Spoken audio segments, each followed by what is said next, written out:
अगली खबर इंदौर से, जहां इंदौर से 23 अगस्त से लापता 21 वर्षीय श्रद्धा तिवारी का अब तक कोई भी सुराग नहीं मिला है। मोबाइल कॉल डिटेल के आधार पर पुलिस मामले की जांच कर रही है। मामले में नया नाम खुशी सामने आया है, जिसे पूछताछ लगातार जारी है। श्रद्धा के अन्य साथियों से भी पुलिस पूछताछ कर रही है। पिता अनिल तिवारी ने आरोप लगाया कि उनकी उन्नति से लोगों को जलन हो रही है, जिसके चलते बच्ची को बरगलाया गया है और मौसी के परिवार पर भी शंका जताई गई है। अगस्त की दोपहर को श्रद्धा तिवारी अपने घर से बिना बताए लापता हो जाती है और बीते 6 दिन के बाद भी आज तक जो है उसका कोई पता नहीं चलता है।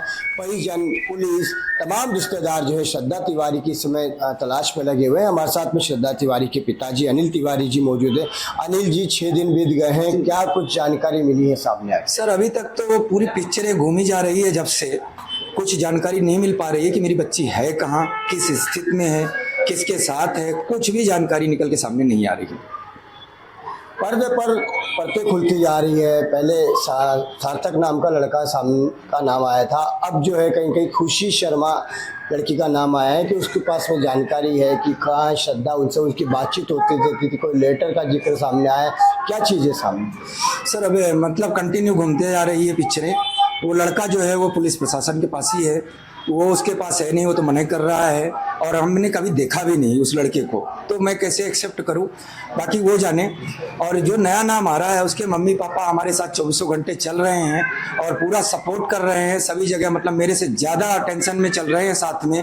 तो वो भी पिक्चर मेरे समझ के बाहर है कि ऐसा क्या हुआ मेरे साथ, कौन मेरा क्या बदला ले रहा है, वो कुछ भी समझ में नहीं आ रहा है। अनिल जी, एक बात सामने आ रही है कि कहीं जो खुशी शर्मा का परिजन है वो मतलब आपके साड़ू भाई का परिवार है और वो कहीं ना कहीं आपकी जो दिनों दिन उन्नति है, आपके बेटे को जिस तरीके से आप पढ़ा रहे हैं, लड़के को आप MBA करा रहे हैं, तो कहीं ना कहीं उस जलस के भावना से भी कुछ बातें सामने आ रही है।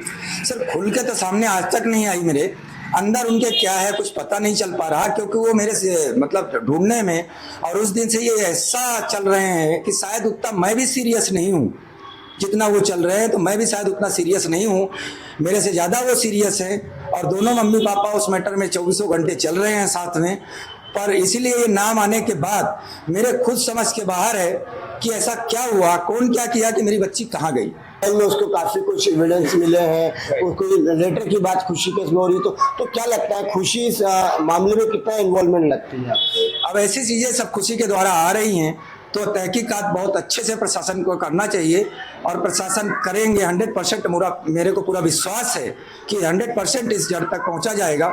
थोड़ा कठिनाइयां बढ़ती जा रही हैं, मेरे लिए बहुत बड़ी कठिनाई बढ़ती जा रही है, क्योंकि मैं बच्चियों के लिए ही 24 घंटे घर कभी आता कभी नहीं आता, बाहर रहता हूँ, 2 किराए के रूम में रहता हूँ। लोगों को ऐसा हो सकता है, लगता हो कि यार ये तो किराए के मकान में रहता है, ऐसा सिंपल परिवार है, साला दिखने में ऐसा है और ये बच्चों को कैसे ऐसे पढ़ा पा रहा है। तो ये भी सारी समस्याएं हो सकती हैं, पर अब जब तक मेरी बच्ची सामने नहीं आए तब तक मैं कुछ बोलने की उसमें नहीं हूँ। लगता है कहीं ना कहीं जलन भावना है लोगों के मन में है।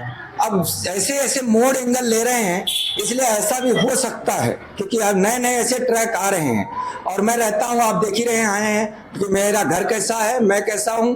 पर अब समस्याएं ये है कि मेरी बच्ची जब तक सामने नहीं आए तो मैं कुछ कहने में असमर्थ हूँ। लिया गया तमाम तथ्यों पर पुलिस जांच कर रही है और ऐसी इन्होंने शंका जाहिर करी है। अब देखना ये होगा कि पुलिस की जांच आगे और क्या बढ़ती है और आगे किन किन नामों का खुलासा होगा। कैमरा पर्सन दीपक रोशन के साथ कमलेश मोदी, स्वराज एक्सप्रेस, इंदौर।